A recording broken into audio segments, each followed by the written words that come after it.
Welcome to the Journey to Happy podcast, where you get concrete tools for mindset work, my best tips for lowering your anxiety. And you also hear funny and encouraging stories from me and others who have stories to share. Around here, you'll discover the easy way to stop overthinking, to get rid of self doubt, and finally embrace a calmer, more confident you. I am Olga, your host, a former therapist, a life coach, wife, blissfully an IVF mother, and a coffee lover. I'm excited that you tune in today, and I'm honored to be on the journey with you.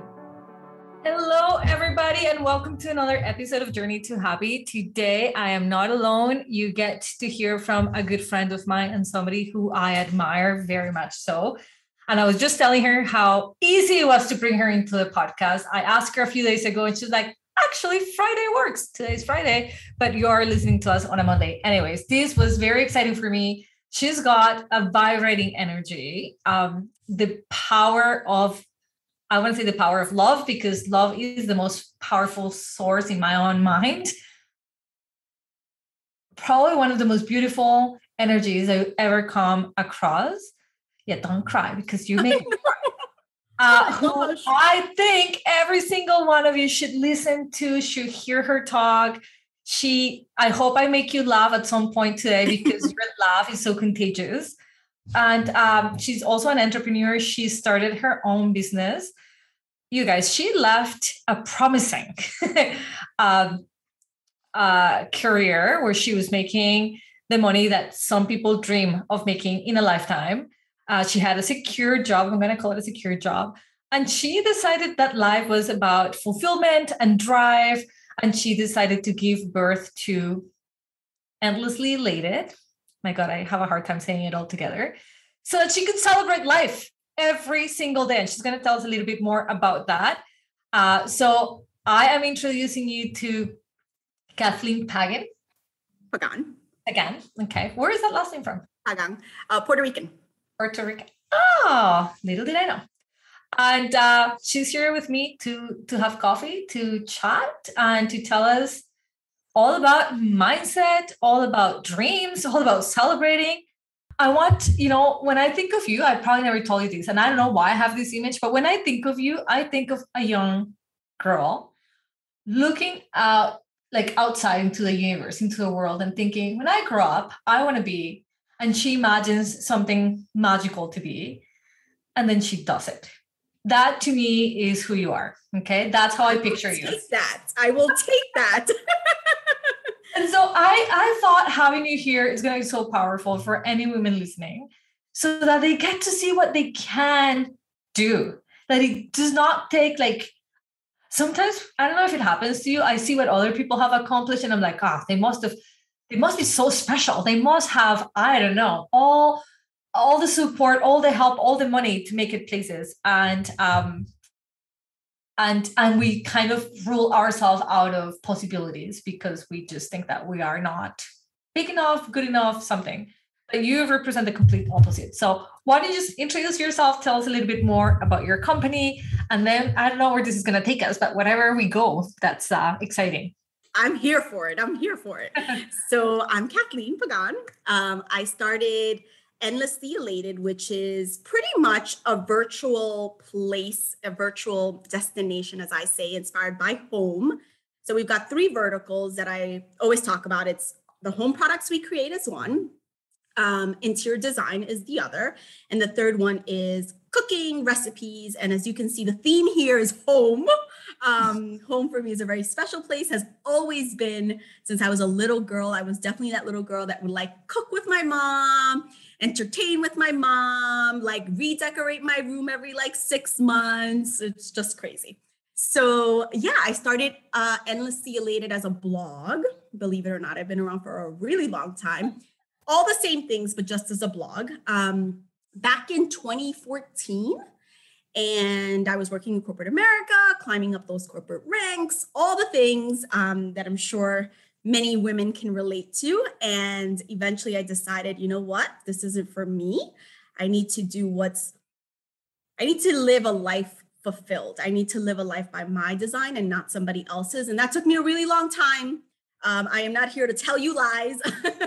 I love this idea that you think I was this little girl who was like, I'm going to do this. And I want to say that inner girl in there was me, but the fear that it took for about 7 years to finally do it was very real, very, very, very real. But anyways, in 2019, I decided this is it. I was a CFO at the time, so at the pinnacle of my career.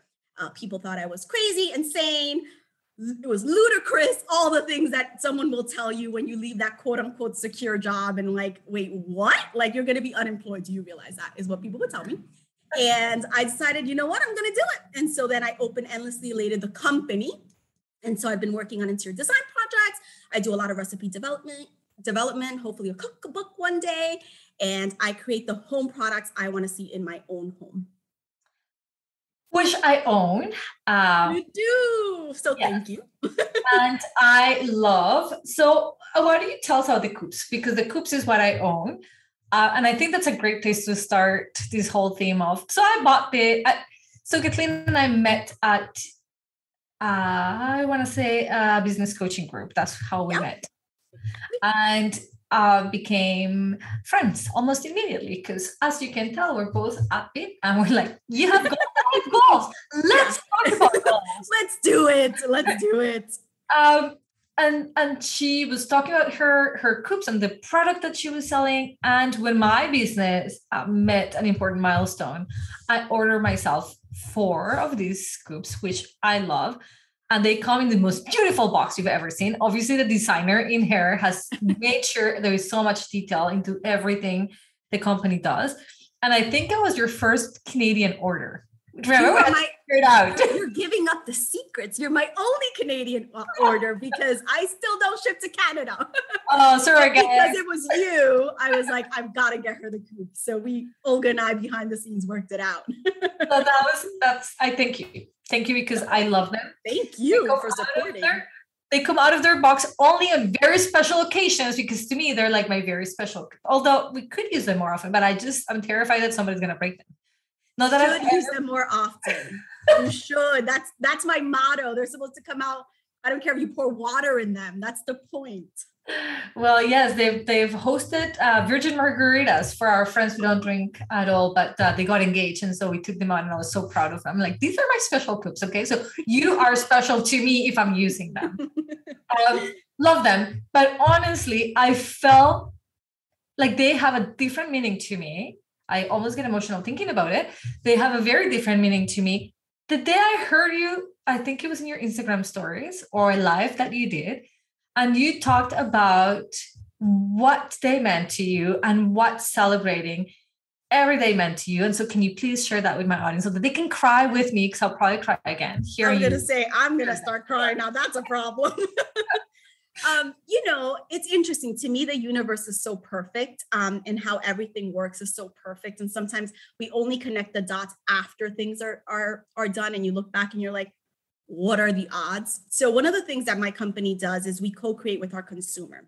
And that's pretty much anyone who's sort of been in my community since my blogging days. And there's many people who I feel like are like my internet friends, as I say. So one of the things I did when I launched the coupe and as we're launching other products is I asked my community sort of like what they wanted, like what should be our first product. And immediately, because the naive person in me was like, of course, they're going to want something super practical, right? Dinner plates, silverware, like things that you're going to quote unquote use every day. Although your coupes, you should use them every day, but we'll get to that at some point. And so I was like, that's what they're going to say. And then that's what I'm going to deliver. And when I tell you this is no lie, almost every single person said champagne. Some said flutes, some said coupes, but in the end of the day, it was in the realm of glassware. And I think it was because for so long, and for so many people that followed me, went through this really emotional journey with me, which was my dad's passing. So my dad passed in 2012, and I was very open about speaking about it. I think it's important sometimes, if you're comfortable, to speak about these things, because a lot of other people go through it and you find some solace in different people. So, my dad passed away. And to me, that was like a light bulb that went off. It was the day, like literally, I remember a week after my dad passed, I was sitting on my sofa at the time in an apartment I lived in. And I was just like, sort of, like in a haze, like with everything that was happening. And I was just like, what am I doing with my life? Like, my dad died when he was 62. I don't want to get emotional. And it was just really hard, to think about, like, did he live a fulfilled life? He died so young. And so I vowed from that day forward to celebrate everything. And so fast forward from 2012, 2014, I opened the blog. 2019, I start talking to my community about it. And 2020, we launched in the middle of COVID, or at the height of COVID, 2 weeks after we went into lockdown. And I said, what should we launch? And funny enough, like, so simpatico, like they say, it's like, they were like, we need to celebrate this. We need to celebrate life. We need to celebrate what you stand for and what Endlessly Elated stands for. And I was like, oh my God, like, I've been talking about celebrating life since my dad passed away because of the way I changed my perspective and what I felt like every day is a day to celebrate. Because if I die, at the time I was 30 years old, I'm like, if I die at 62 and I keep living this life that I'm living, I'm going to sit on my deathbed and say to myself, what did I do? Like, why did I go the route that I went? Because I was fulfilled in many aspects of my life, but certainly in my life's work, the thing I woke up every morning to do, I was not. So I connect the dots now and look back and I'm like, my community wanted just as much as I did and believed just as much as I do to celebrate the everyday, the small, the big. I don't care if it's, you got laundry done in like record time, you put the kids to bed at 8 o'clock when they were supposed to go to bed, like, because life is made up of such small moments. Like, we think about these big moments all the time, the weddings, the birthdays, and those are super important, but they happen at best once a year, right? What about the 364 days that are left then, and I counted one time, I think there's like 11 or 12 days of the entire year. If I count like a birthday, if I throw in some birthdays in there and some holidays in there and some anniversaries, like, you maybe have 20 at best. So then what about the 345 days? You're not celebrating those? Like, you're walking around like those are not important? They're like 75% of your life. Let me just interrupt you here because you just talked about something that I think I live a different reality. My husband and I always think like almost surprised how people live their life. And you said my life work. We decided, we met 8 years ago. We've been married for 7. And we decided shortly after we met that we would choose to live the life of the retired people from this moment on, that we were already retired. And so what would life look like? And so we're both self-employed. We both built businesses that allow us to have breakfast on a Wednesday morning. Okay. Or like take Tuesday, Thursday off because that's when we can go to the cottage. And so we live the retired life because for us, it's important to the job that connects us to our passion. And that has so much worth and value that it was a no-brainer to leave. Well, I had a security. My husband has never been employed, if you can believe it. Never. I left my secure job and I was like, yeah, this has to be better. I just want to ask you, what was it? Was it your dad's passing? Was it before that allow you to not be amazed by the carrot? And what's the carrot is the salary, is the simplicity of already knowing who you work for, where the next paycheck comes from, who I think the majority of us get trapped on, right? Like, so sometimes we might hate our job, maybe not even hate it, but we also don't feel fulfilled. And I can understand that life, right? Like where we just feel that we're trapped in this scenario where we do this job because we got used to the lifestyle that job allows us to have. And not everybody is intended to be their own boss. I'm not saying that at all. But what sort of gave you, I don't know, the push, the impulse to say, I'm going to leave this job where I make, several $100,000 maybe a year, where, you could buy what your mind wanted, you could have all things, and you still said, yes, but my purpose? And so you dropped the carrot. The carrot had no power for you anymore. What was that transformation for? Like, so a couple of things. Let's get down to realness. So I think there's a huge misconception of the security at a job. I worked in finance, and what I can tell you is behind the scenes, we are constantly thinking about who needs to be cut, what needs to happen, how costs can be cut. So the security that we believe is really very fictitious security, right? Because at any given moment, and I think the pinnacle of something like that was COVID, right? And unfortunately, everybody who's lost their jobs and all that stuff, when push comes to shove, a company will have to, even if they wish they didn't have to, sometimes companies have to make decisions that they don't even want to make, right? So that security thing always, I subscribed for it for so long that I think now I look at that and I'm like, well, let's not kid ourselves. I think it's secure as long as the company is secure. And you see it happen all the time, massive layoffs and things like that. So that's number one. In terms of dangling the carrot now as a personal journey, I definitely think it started with my dad, but I'd be lying to you if I told you that was all of it, because then that means I would have quit in 2012. And I didn't quit till 2019. And so there was a lot of fear, a lot of subscribing to this security. And in true transparency, because I'm an open book, I had the most financial responsibility at the time that I quit. So we had bought a house, we had, back in 2012, I had nothing. I wasn't even married. So like, I should have probably quit then, right? That was a great time. A lot easier, than like, and the panic and the fear that I experienced for 7 whole years before I decided to quit from 2012 to 2019 was horrific. That carrot dangled so hard and I was just like hypnotized by it. I couldn't even fathom in my head, if I quit, it meant that I would lose my house. I would lose the things I worked for. I went from, living in a house to literally being homeless in my mind. Yep. And that is fear, right? That is fear. I know the reality of it is I would have gotten another job before that would have happened, right? But like in my head, that was totally what was going to happen. And it's scary for anyone. I can't even imagine being a mom because I don't even have children. So there was like financial stuff, but like then you talk about being a mother and, so I can't even speak to that. But anyways, I think that what got me there is that in the end, what I know for sure, as Mama Oprah says, is that purpose will always trump the things.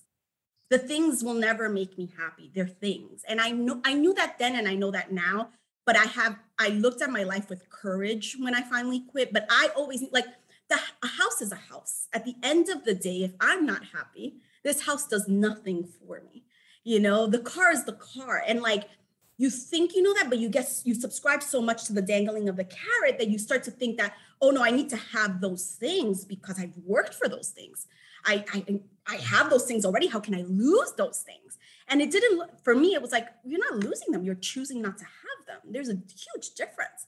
And again, when I'm 90 laying on my deathbed, hopefully at 90, I'm going to look at my life and go, I made a mark. I did something I'm proud of, right? If I do ever have children or my nephews and nieces, whatever, I get to tell them like, you know what your aunt did? Like, you know what your mom did? Like, this is what she did. This is amazing. Versus like, I stood in a career because it was quote unquote safe. And, I didn't really love it, but it paid the bills. And I think you said one of the fears is, I am making this money, I have this house, and leaving that will mean I become homeless. I mean, raise your hand, anybody who has not had that type of mental drama with, whatever the subject. Definitely, I've had it. I remember the week after I had quit my job and I did it like in a similar way as you did. Like, I wasn't like one morning, I don't want this job anymore. I opened Olga's Way. I gave it a try for a few months. Once I had the income I wanted, once I believed that there was evidence that I could actually have my private practice, I quit. And I remember waking up from a nap because, of course, for a few weeks, I felt I was on a vacation. I'm like, I have a boss. I get to do whatever I want. And I remember just waking up out of a nap in panic. What have I done? Oh, my God. I don't have a paycheck every 2 weeks. We're so conditioned to that. Now I get to make my paychecks. Dear God, please help me. Like, tell me that there is money coming, secure. Like, we got used to that. The carrot goes beyond that to retirement. I've heard it so many times where people say, yes, but I care about my retirement. I literally heard of a woman who would puke every day before going into work because she hated it so much. But she was 5 years from retirement. She's like, I've got to do it. I'm like, oh my God, or just retire a little bit early. So I think, you said you reframed the fear of what you were losing, and you said, I'm choosing to not have it. And I want to follow that up, because the people with anxiety right now who might be thinking of like, I choose to have a retirement plan, or I choose to have, I want to have a house. That you get to have it. You can still get to have it. You're going to find another way. Maybe it's not the way you thought, but if you still were choosing to have these things in your life, like my retirement funds that I had worked for are still sitting in some RSPs. And, I'm going to continue to contribute some money to them. And I've also invested in real estate, which is where I really enjoy putting my money.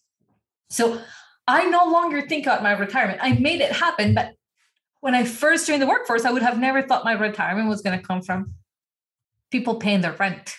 Real estate, I never thought that was going to be my retirement fund. Now I know, and it's as secure as it can be, right? So I think that what's so valuable is in your experience is that reframing of what we think is important and giving that importance, and then just feeding that mind, quieting down the mental drama to just feed the mind that tells us that it is possible, and maybe it's going to look differently.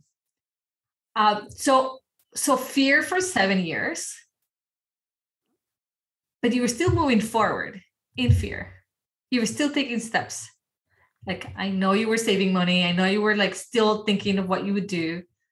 Because this is the thing. Fear comes from some mindset thing that you keep telling yourself, and you put the umbrella as fear, but what is it really? And so some people have different types of fears, right? Essentially, for me, it was financial fear. And it's interesting because, I was born in humble beginnings. My parents worked, my parents migrated to this country. And so I saw what the power of hard work was. And I got to this place of success, or as society deemed successful, because funny enough, I didn't feel successful because I didn't feel like I was doing what I loved. So although everyone was like, you've got the dangle, you've got the care, you've got the nice house and all the things, I was like, but what is it really worth, But at the end of the day, when I thought about fear, I thought, okay, let me start doing the work around it. Because the only way that I'm going to figure this thing out is if I get under what kind of fear I have. That might look different for you or a listener that's listening, but for me, it was financial fear. I never wanted to go back into this place that I put in my head, because by no means was it reality, but in my head, it was like, I'm going to lose everything, right? And so I was like, okay, well, what's going to make me feel safe? And that for me was a plan on saving. I said, okay, if I can save X amount of years of my own salary, and I'm going to forego maybe sometimes vacationing, and I can forego sometimes maybe buying whatever that looked like for me. I mean, I made probably a million decisions in order to save the amount of money I saved, but I did. And so when it came to it, I almost got to a place that I started making excuses, because I got to the goal, right? The thing I wanted to save, the amount of money. And then I was like, oh, well, it's something else now. But the truth was, I was like, no, you're doing the thing again. This is where courage came into play. It's like, you're doing the thing again. Like, stop. You have the money. You have financial, quote unquote, freedom according to your wants for the next couple of years. We're not even talking about I saved money for 6 months. I'm talking about years worth of saving. So it's like, what are you doing? Do it then. What are you waiting for? And that started playing in my head. And I was like, I cannot be the woman who now makes up excuses for her own future if I've already done the thing I said I needed to do to quit. And so it took a lot of planning, but, and my plan might feel different. Maybe it is somebody's retirement. So it's like, okay, how much can you contribute, in order for you to feel secure, so that when you do go to quit, you're like, okay, I've got my retirement, or what I thought I would have. It's about making choices, prioritizing. Yeah. And I think that's that tolerance to risk, right? Like, my husband and I both have really high tolerance to risk. Not very many households. You and your husband are both entrepreneurs, but not many households will both people decide to be running their own business and be like, well, but I get a drive different from you. I get a drive from knowing that I do not know where my next paycheck is coming from. To me, that's like the most exciting, motivational thing to get to work. And it's really never been my case. It's never been my case. I've never not known. Like since I opened my private practice, I've never worried about paying the bill because it's abundance. It's been there. I believed it was going to be there, and it was there. And I know that takes just that level of faith, and whole belief. I held belief that this was a fair exchange of energy. That if I did what I loved will come, and they will benefit from me doing what I love. Now, you talk about courage, which is a word that I use a lot for myself and in my coaching, because I talk a lot about anxiety being something that does not really go away. Anxiety lives within us, has a great purpose. We're supposed to feel anxious so that we're safe. And you touch on that. Is just finding what will make me feel safe so that we can now be courageous. 7 years of building up a fear. You really had to be incredibly courageous. And I'm sure you probably did it still in fear, even though you had saved the money, even though, you were saying you were ready to just move the carrot 2 steps over, be like, oh, but now the carrot has become shinier and this is what you want to do. What can we tell people about that mindset shift, especially coming from somebody who understands fear? I understand anxiety. You understand fear. So what can we share with people listening to us, women who might be thinking they want to take a risk, they want to make a change, they want to do more of something? And maybe we're talking career, guys, but it might be for you to just take on a trip or go back to school or change relationships. I don't know what seems to be the next challenging, courageous step that you need to do while doing it in fear or in a way that you find that you can do that safely.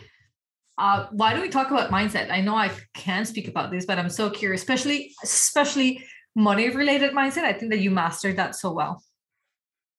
It comes to, and I remember when I was in that 7-year process, rolling my eyes to what I'm about to say. and I only say that is because everyone's journey is different. And I don't want anyone listening to think like, oh, it's easy for her to say because she's on the other side, right? Because I would roll my eyes at people sitting here just like me today. Like, well, yeah, of course she's saying that because look at how it worked out. All good for her, But it is belief before evidence. It comes down, the line gets drawn there. And when I tell you, I 150 million% believe this, no matter what. It is belief over evidence. Because the thing is that human nature, right? We're told, and you actually mentioned it, and I was going to interrupt, and I was like, no, I'll wait. I'm sure she's going to ask. But we're like, you need evidence. And I get it, right? We're supposed to see the thing before we believe the thing. That's what we're taught our entire lives, right? Like, I need to see this in order to be able to believe that thing exists. But the truth is that it lies in the courage of your belief. Because I had to believe that my dream was bigger than me. I had to believe that when I set out on this journey, I would do my hard work. I would dot my I's and cross my T's. I would do everything in my power to make this work. I had to believe that without ever having a sale, without ever owning a business, without zero understanding of what entrepreneurship was. And should I have never come to that conclusion that I believe that it was possible for me, I would not be sitting here in front of you telling you I am an entrepreneur and I own my own company, because I had no evidence. So the only thing I can tell someone who's sitting and listening, and that's probably really hard to comprehend depending on where you are in your journey, is I promise you again, one thing I know for sure is that when you believe beyond the evidence, you don't need any evidence, you will see how you attract the things you want and how the universe maneuvers in such a way that I am shocked sometimes at the things that happen that I'm like, well, if I knew it was going to be like this, I would have quit in 2020. I mean, in 2012, it's insanity. And I promise you, I would roll my eyes at people saying this. So it's crazy how now I am that person. And I'm like, oh, I feel so guilty. Like, how many times I'm like, well, yeah, sure, that's true. That reminds me of a conversation I had with a client a few months back when I was describing this and telling her how my husband believed in my ability to succeed at this business way before I was even contemplating. Okay. I thought I needed to have a PhD before I wanted to go into private practice. Like I kept moving the bar up. Like I need a master. No, I actually need a PhD. I need to write books and be a researcher. And like, then I'll help people. And Chris was like, you need to do it now. Listen, every hour you're thinking about it, you're not helping somebody. And that, to me, I really held belief that my purpose was to help and that I could really help regardless of not having a PhD or a book written. And so I was telling this to a client and I said, had I believed the fear I had that I wasn't prepared enough, that I wasn't ready enough, that I didn't know enough, you and I wouldn't be talking. I wouldn't have coached any of the. And it was so impactful for me because she had watery eyes, almost cried and said, like, I can't imagine not having done the work that we've done. Like, I can't imagine that if you hadn't had the courage to do what you've done, that I would have missed on the progress that I've made. And so it was her listening to me, she was able to say, like, so whose teary eyes am I not seeing right now? Because I'm not having the courage to tell my mean inner voice or my own fear that I can hold belief. Now, I love that you say, I come from I'm sure you do too, being Hispanic, Catholic background.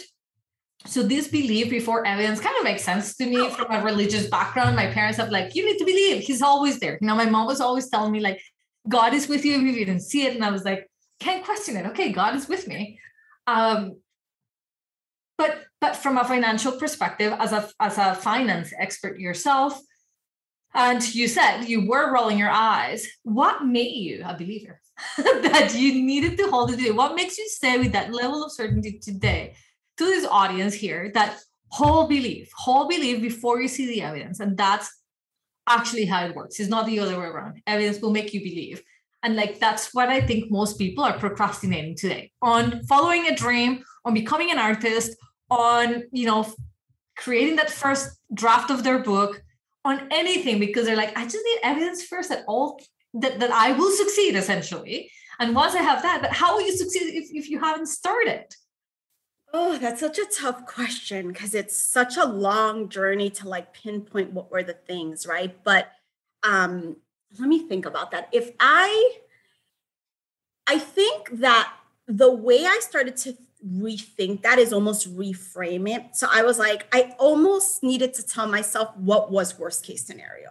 Like, so I literally started this thing, fear. And then eventually I got to a place and I was like, okay, I don't have evidence that I'm going to succeed. I don't, right? I have no idea. I can fall flat on my face. So if I fall flat on my face, what does that really mean? Like for real, not like my homeless scenario, but what does that mean? Okay, that means I got to go back to corporate America. That means that I have to explain this big gap in my resume. Like this is the detail that I would think, right? That means that I have to figure out when it's the cutoff between following my dream for me and the safety of not going homeless and therefore going to seek that job. And it almost became the brain in me became very tactical of like, okay, and the more I got comfortable with this isn't the end should you fall flat on your face. So it wasn't evidence that I had, it was telling the story to myself of like, if you fail, which by the way, I don't believe in failure, and we can talk about that, but if you fail, then what does that actually mean for your life? Oh yeah, I might not be happy, but I'm going to get another job. I was confident in that. And that's where the courage and the confidence comes in too, right? You also have to work through that stuff, right? I was like, okay, I've gotten a job before. I've gotten a lot of jobs before. I climbed up the corporate ranks so much so that I was a CFO. Like, how can I tell myself that I cannot get another job? So I think that if, a lot of mindset work, a lot of like overall, but I think that getting comfortable with worst case scenario and being comfortable with that led me to be like, okay, I believe in myself. No, I don't have evidence in this, but I can totally try doing this because in the end, the worst is this. And I'm going to be fine then. Then I'm going to be okay with that thing. Yeah. Like what is there to lose? And then you realize that what you would gain will be greater than what you would lose. 100%. And in a way, you look for evidence of other things, like evidence that I can find a job, evidence that, I've saved money so I could pay my mortgage for the next 5 years if I needed to. And so I like that because believe for some people, it's just such a hard concept.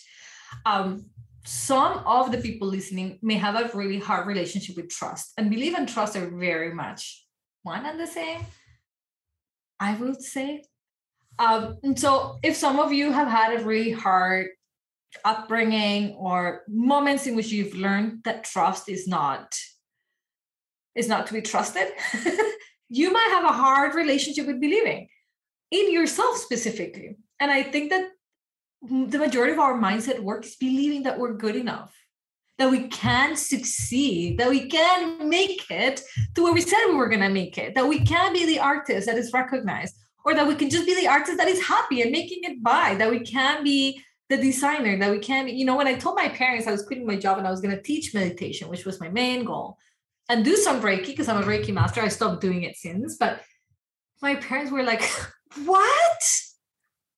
You're an executive in your office and this is what you're going? Nobody pays for that. That was their thinking.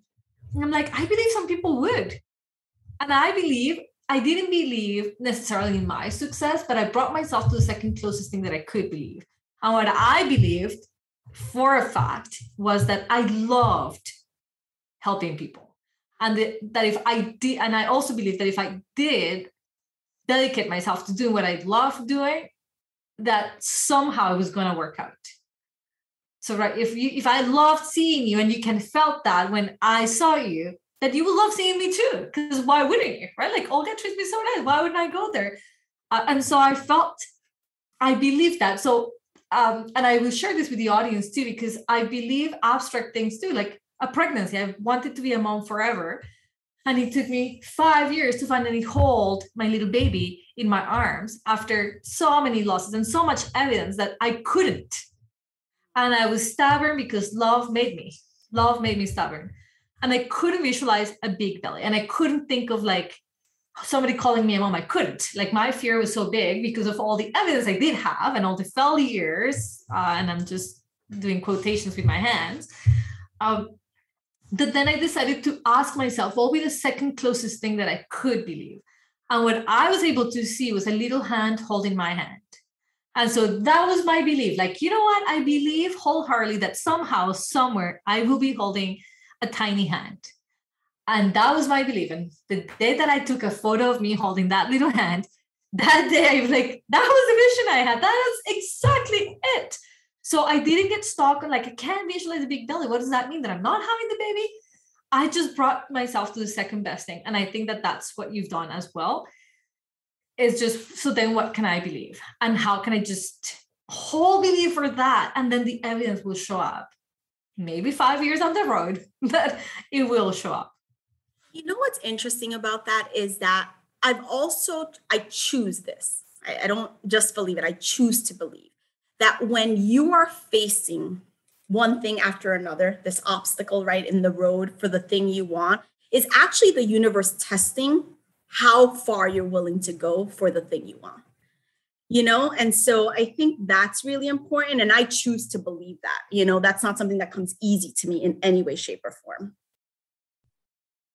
Hey, are you feeling like you're stuck on the hamster wheel of your mind? Like you could get off if you only knew how to quit overthinking every single thing. If you could feel like you were in control of your mood, or if you could quiet the constant fear of what ifs. Have you ever wondered, where did your motivation go?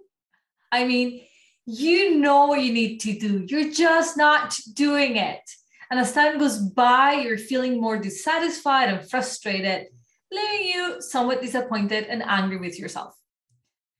Listen to me. These problems can totally disappear when you retrain your mind. On the other side of a calmer mind, there is confidence. You're no longer comparing yourself to others. You have mental calmness. You're reaching your goals and you're making progress towards change. Does that sound amazing? I hope it does. I want to show you how to do all these things for free. So join me for 7 days of powerful transformation as I guide you through a simple step-by-step process to clear the clutter from your brain. Detox the Mind 7-day free workshop starts October 24th all the way until the 30th, I am going to be teaching and coaching you live for those 7 days. So all you have to do is sign up, go over to the show notes. The link is there. Sign up. It is free. It's 7 days. You must be committed to those 7 days, October 24th to the 30th.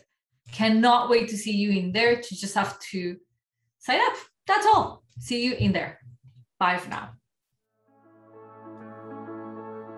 Yeah, so I wrote it down on a sticky note, believe before evidence, because I think the concept, as you heard me talk, I know it, but finding the words to even tell ourselves, right? Like just the power of saying, like, I gotta believe even before I've got evidence. And one of the reasons I think religion is so powerful is because it works the part of the brain that wants to repeat something, wants to believe that there's something greater than who we are that is going to manipulate things in our best interest. And I think that's so, I am not disrespecting any faith. I think that faith are so personal and so beautiful. But I believe from a psychology point of view, it is so powerful to train the mind to believe, period. And so I think that entrepreneurs, that's something that we do really well. We gotta do so much work to coach ourselves out of mental drama, that we become believers in what we want. And I don't know for you, this is everyday work. If you look at my computer screen right now, I've got so many sticky notes with beliefs that I'm like, what did I just say to myself? No way. This is what I'm telling myself today. Same. It does not go. I call myself a recovering addict of living in the box. It's what I have deemed myself to be. So there is nothing more special than if you give me rules and boundaries and try to put me back in the box. I thrive on that. I'm like, oh, you want to put me back in the box? Let me open that for you. Let me get in for you. Like, you don't even need to try. So I have to constantly work on staying out of that box and believing in myself and working through the mindset of all of that. Because if not, I am happy, very, very comfortable in the box. And I think that's where the fear comes from, right? Like, I think that many of us, like, I don't think I've ever belonged to the box. I think that I think of my school years, my parents probably received all the calls to be like, how do we put her in the fucking box? Like, she needs to be paying attention in school, and she needs to be, and I was like in my own little world, like, oh, look, the teacher has nice makeup today. And that would be all I would be looking at. What she was teaching math. So of course, math test came. And I was like, wait, what? You were talking? Oh shit, I didn't pay attention. And so I was not you. I'll tell you that much. But I never wanted anybody to be upset. So in that sense, I think I was, like putting myself in boxes to help, like, maintain harmony anywhere I was. But I do think that this is such an important concept that, and maybe not, maybe it's the concept of a box. Maybe some people don't see themselves in the box, but in the wanting things to have walls and feel safe. Like the structure that this society has given us makes us feel like everybody should have this secure or like known. You already talked about what security actually means. And I think COVID has really done a great job showing us. But I do feel that there's a safety in knowing what you do every day, whether you like it or not, that's what you do, that you don't have to think about it. And I think the tragedy of following for that box or for that routine or for that quote unquote safety net is that you lose your passion, your drive, like what really sparks you. And that is the gift that you have for the world. Yeah, I think, so you just reminded me, so I never hated my job, right? It was not this hate that I have. I actually am pretty, very grateful for the things I learned in corporate America, but I definitely disliked it a lot. Hate is a strong word, but I had great bosses. I had amazing coworkers. So I always tried to look right at the positive things in that life. But I remember talking about drive, I remember sitting on the train, commuting every day, right? The rat race of like sitting on a train, commuting. And I would put on sunglasses inside the train and let my tears stream down my face.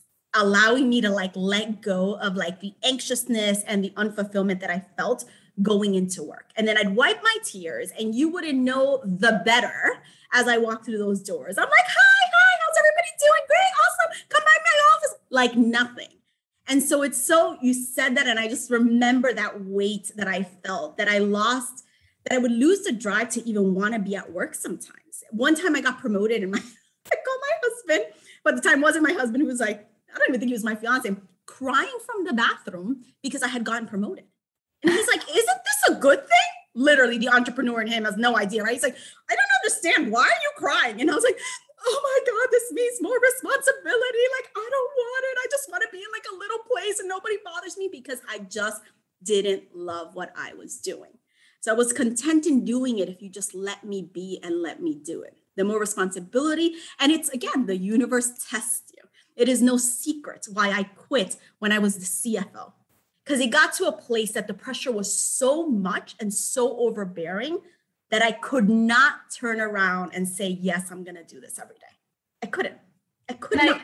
I think that's the blessing in disguise. So some of us, I have this theory, and I'm going to leave it at that, because I don't want like this, like to go on and on about this conversation. But I feel that I have this belief that says that if you need a change, you need a change, and you don't do it, life will do it. But if life does it, there's going to be a tiny bit of drama involved because you didn't choose it, right? So you're going to be already resisting it. And so I feel that when things are okay, when they're like status quo and you're still doing every day the thing that you don't want to do, until there's a massive discomfort, you're not going to do anything. Like for me, it was a demotion. They demoted me from my job because another manager had complaints from their staff. And rather than fire him, they gave him my job because I was the only not a permanent manager. So they demoted me.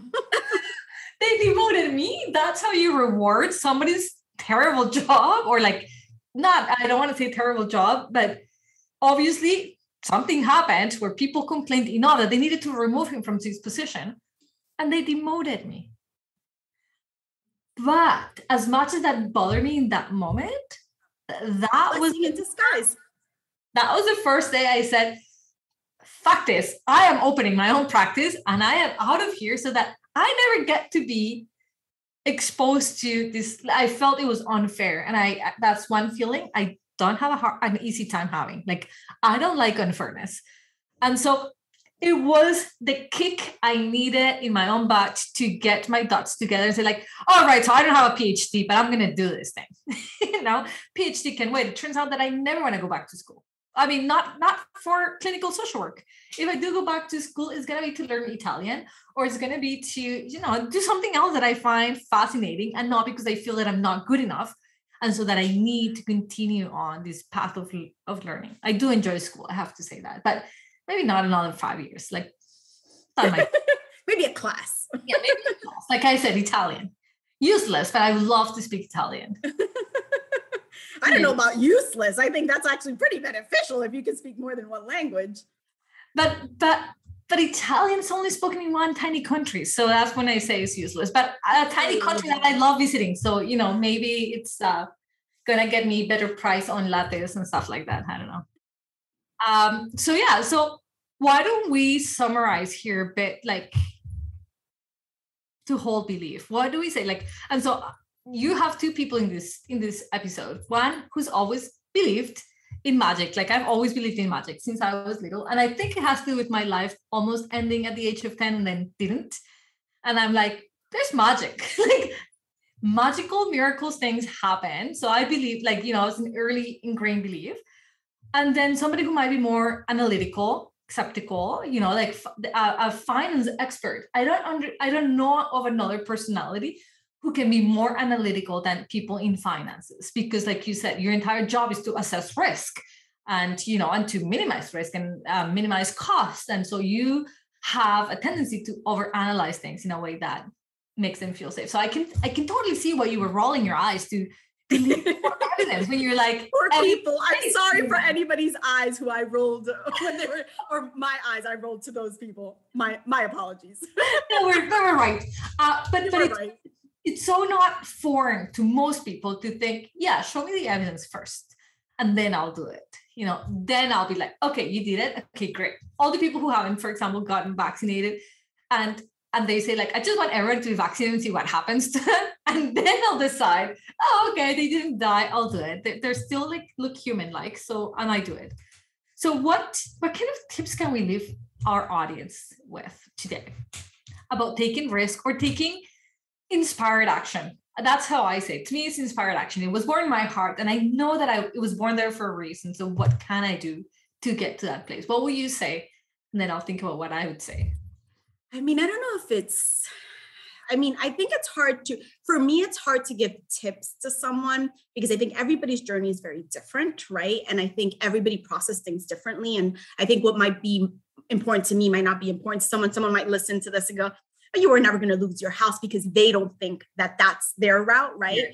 But I will say a couple of things. Number one, I reframe this. So I used to never tell people to quit their jobs. Like people would come and be like, you did it. Like, I want to do it. And I'd be so fearful of being like, you should do it. Because I'm like, oh my God, they're going to go out there, they're going to quit, and then they're going to come blame me that it's a problem, right?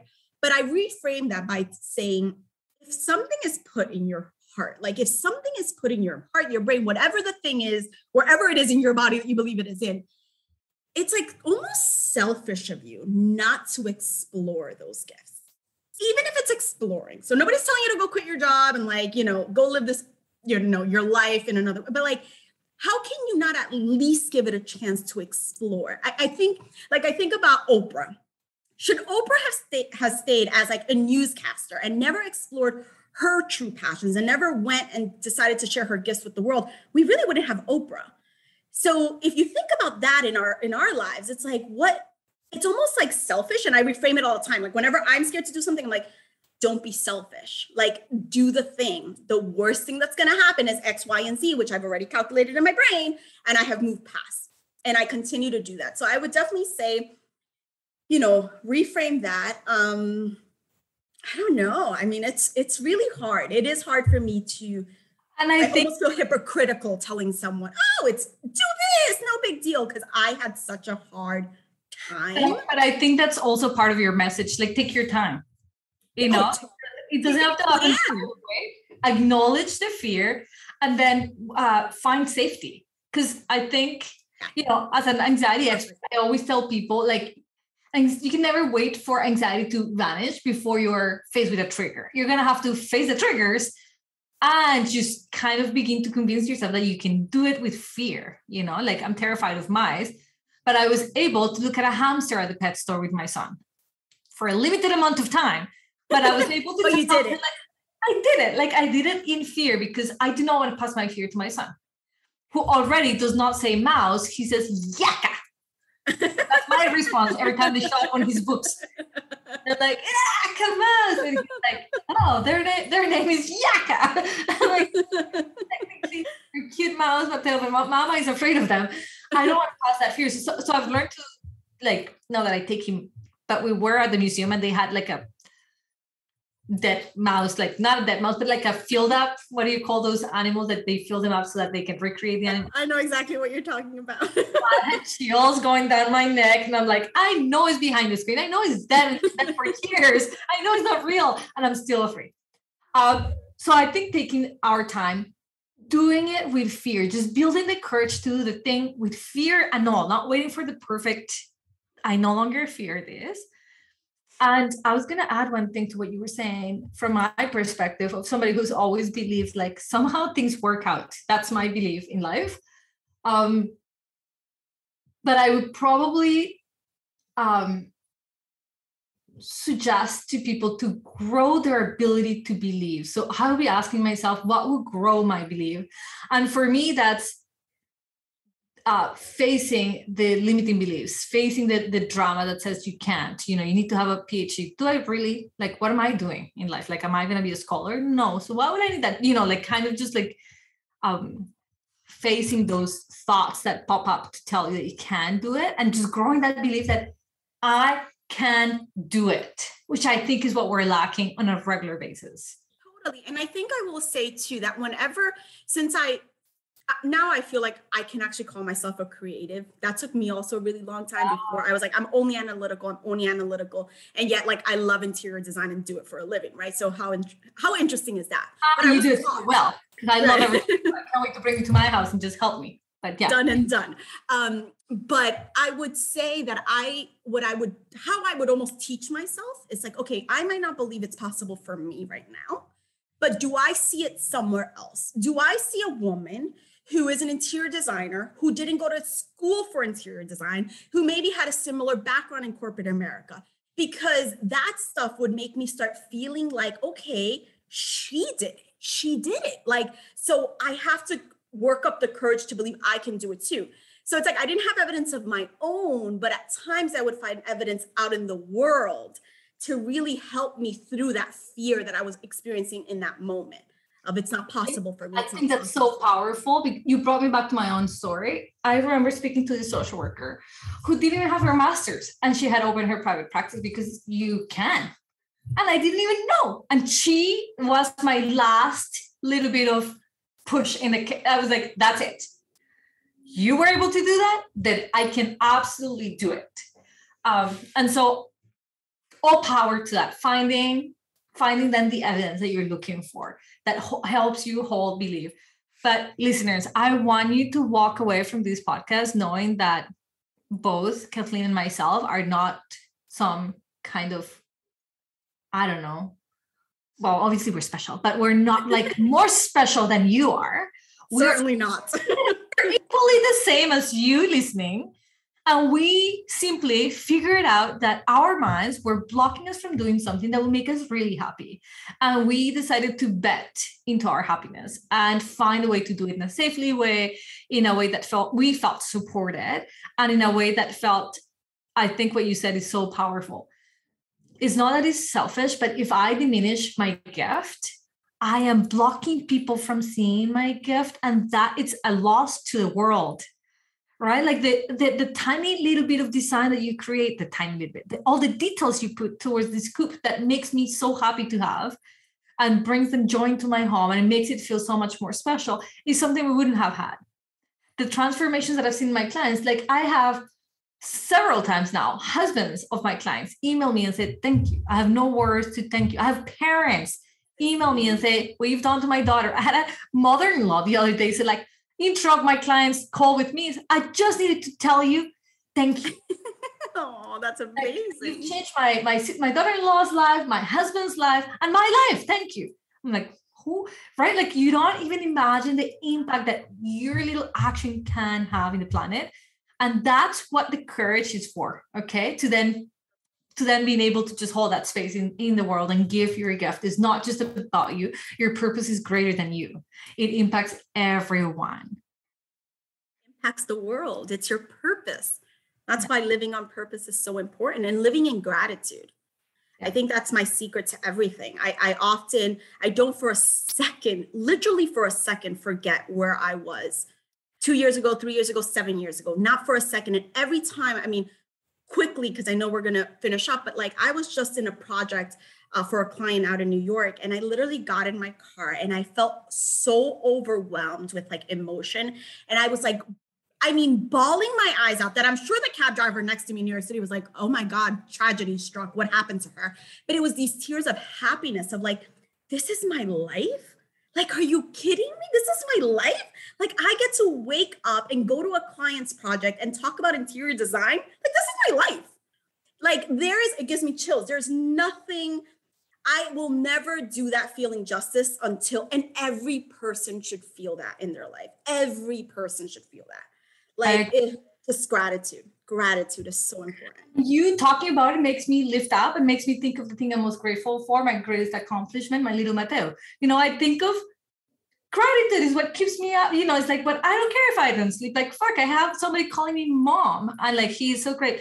He started daycare, which is one of the reasons I gotta go. But every single day when I pick him up, it's like my happiest moment to see other parents be like, I am part of the group of parents. I have a mom. That's incredible.